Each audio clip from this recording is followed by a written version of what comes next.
I want to tell you about a fighter from London, a guy named Jake Pollard. Now, his story, it isn't about championship belts or fame and glory.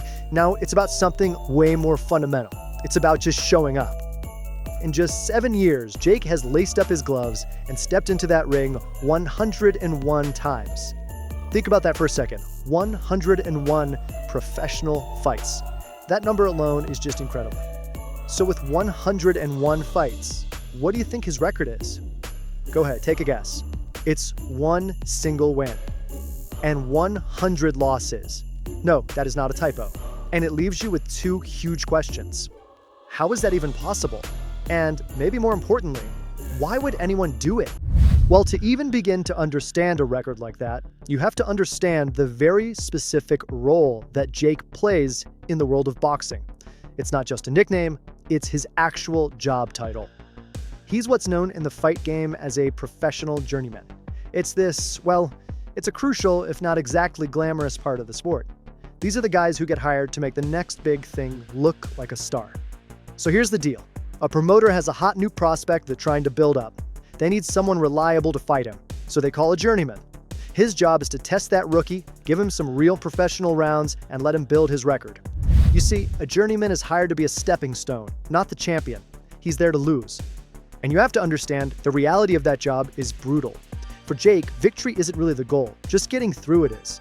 Most of his nights in the ring end early. We're talking a knockout or a stoppage, a lot of the time before the second round is even over. It's a tough way to make a living.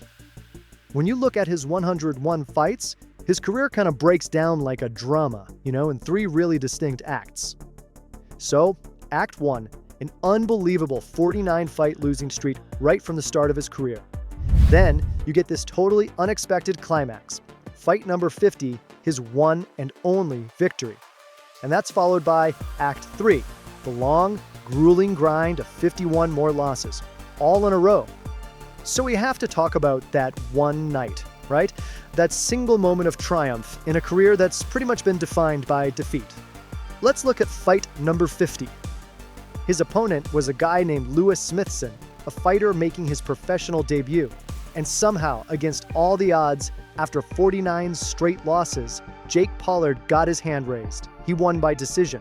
Nobody saw it coming. Was it just a lucky night? Did the new kid have a bad case of the jitters? We'll probably never really know.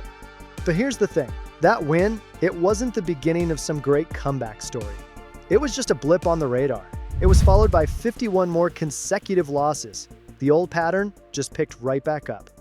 And this whole journey led to a really grim milestone just last October.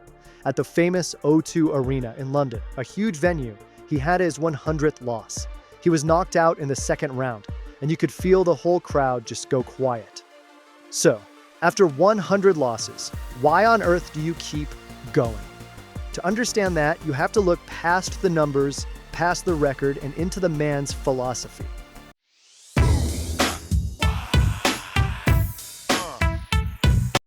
Jake Pollard isn't a champion on paper, but champions aren't defined by belts. They're defined by grit. After 100 losses, he still steps into the ring. Not for fame, not for money, but because he refuses to quit.